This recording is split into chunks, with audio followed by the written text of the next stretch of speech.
Good morning student. कक्षा छठवीं, विषय हिंदी। आज इस तासिका में हम व्याकरण का थोड़ा पाठ देखेंगे। तो व्याकरण में आज देखने वाले हम कि अर्थ के आधार पर वाक्यों के प्रकार। अर्थ के आधार पर वाक्यों के कई प्रकार होते हैं, उनमें से ये 5 प्रकार आपको समझाए जाएंगे। तो पहला वाक्य है सूचनात्मक वाक्य, दूसरा है निर्देश वाक्य, तीसरा है आदेशात्मक वाक्य, चौथा है अनुरोध वाक्य और पांचवा है विनंती वाक्य। ये पांचों प्रकार आपको समझाए जाएंगे। तो सबसे पहले हम लेंगे सूचनात्मक वाक्य। जिन वाक्यों में कोई सूचना दी हुई होती है, ऐसा जो वाक्य रहता है जिसमें कोई सूचना लिखी रहती है, ऐसे जो वाक्य रहते हैं उसे हम सूचनात्मक वाक्य कहते हैं। जैसे गांधी जयंती के उपलक्ष्य में देखो सूचना, जिस वाक्य में सूचना का बोध होता होगा, कुछ सूचना लिखी हुई होंगी, तो ऐसे जो वाक्य है उसे हम सूचनात्मक वाक्य कहते हैं। तो उसका एक उदाहरण, गांधी जयंती के उपलक्ष्य में 2 अक्टूबर को विद्यालय बंद रहेगा। 2 अक्टूबर को विद्यालय बंद रहेगा, ये क्या है? सूचना है। इसी प्रकार जब तुम्हें छुट्टियां लगती है, दिवाली में छुट्टियां लगती है, तो आपको एक तारीख दी जाती है कि इस तारीख से आपकी स्कूल चालू होने वाली है। यानी क्या हो गई? ये सूचना हो गई। यानी जिस वाक्य में इस प्रकार का सूचनात्मक शब्द दिखता होगा, उस वाक्य को हम कहेंगे सूचनात्मक वाक्य। जैसा बगीचे के फूल तोड़ना मना है, ये बगीचे में सूचना लिखी हुई रहती है कि बगीचे के फूल तोड़ना मना है, तो ये सूचना होगी और इसीलिए इस वाक्य को हम कहेंगे सूचनात्मक वाक्य। दूसरा है निर्देश वाक्य।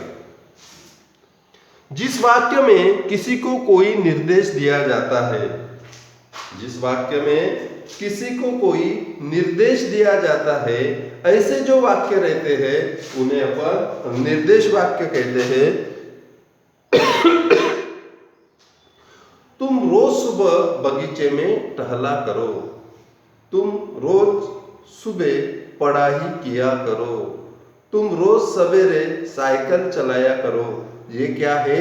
निर्देश वाक्य है, क्योंकि इस वाक्य में निर्देश दिया गया है ना, कि जैसे रोज सुबह बगीचे में टहला करो।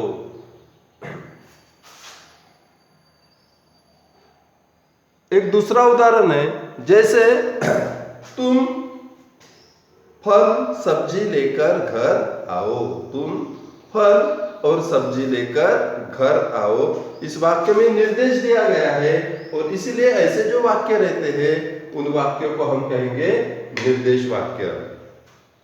तीसरा प्रकार है आदेशात्मक वाक्य। तीसरा जो प्रकार है, जिस वाक्य में कोई काम करने का आदेश दिया जाता है। जिस वाक्य में ऐसे कुछ वाक्य रहते हैं कि उस वाक्य में आदेश देते हैं कि आपको ये करना है, आपको वो करना है ना। तो जिस वाक्य में कोई काम करने का आदेश दिया जाता है उन्हें आदेशात्मक वाक्य कहते हैं। जैसे राजू अभी बाजार जाओ, है ना, राजू अभी बाजार जाओ। उसके बाद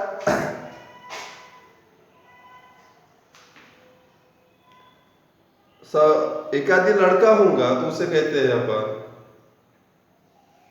अखबार पढ़ो, बगीचा जाओ। यानी अपन क्या कह रहे हैं? इसमें आदेश दे रहे हैं। तो ऐसे जो आदेश भरे जो शब्द जिस वाक्यों में आते हैं उस वाक्य को हम कहेंगे आदेशात्मक वाक्य। उसके बाद है अनुरोध वाक्य। उसके बाद है अनुरोध वाक्य, जिन वाक्यों में किसी से कोई अनुरोध किया जाता है, जैसे अपन विनंती करते हैं, ठीक है, उसी प्रकार अनुरोध। तो जिस वाक्यों में किसी से कोई अनुरोध किया जाता है उन्हें अनुरोध वाक्य कहते हैं। कृपया मेरे आवेदन पत्र पर ध्यान दे। उदाहरण, कृपया मेरे आवेदन पत्र पर ध्यान दे। अपनी कृपा दृष्टि बनाए रखे। अपनी कृपा दृष्टि मुझ पर बनाए रखे। ऐसे जो वाक्य है उसे कहेंगे हम अनुरोध वाक्य। और पांचवा प्रकार है विनंती वाक्य। जिस वाक्यों में किसी से कोई विनंती की जाती है, जिस वाक्य में किसी से कोई विनंती की जाती है, ऐसे वाक्यों को विनंती वाक्य कहते हैं।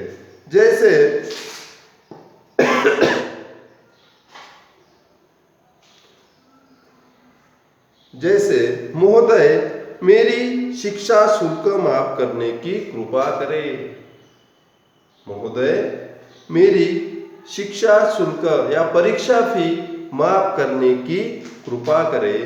ऐसे जो शब्द जिन वाक्यों में आते हैं, ऐसे विनंती भरे शब्द जिन वाक्यों में आते हैं उन्हें विनंती वाक्य कहते हैं।